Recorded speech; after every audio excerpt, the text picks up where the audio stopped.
j'essaye de beaucoup démystifier l'IA parce que c'est tout de même à la fois du fantasme qui nous est proposé par la science-fiction hollywoodienne ou même la littérature de science-fiction.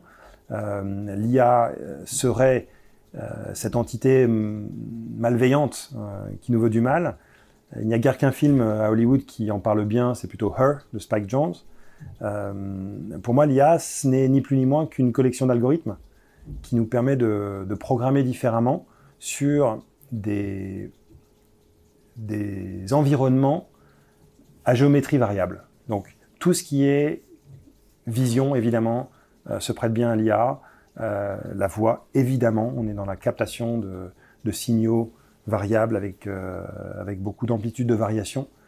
Donc les réseaux de neurones sont particulièrement bien ajustés. Donc je n'ai pas de grande surprise. Ce qui m'étonne, c'est l'adoption par certains pays, par exemple la Chine, qui développe des technologies d'IA qui en soi ne sont pas une révolution, mais qui, au niveau de la société, créent un modèle tout particulier. Donc la Chine risque d'aller très très très vite parce qu'ils n'ont pas de contraintes sur l'exploitation de l'IA, notamment sur le contrôle de la foule. Donc, ce n'est pas quelque chose qui me surprend d'un point de vue technologique, mais c'est quelque chose qui me surprend d'un point de vue de l'usage, parce que ça va leur donner une avance particulière sur le comportemental, et peut-être même un pouvoir trop puissant sur les individus.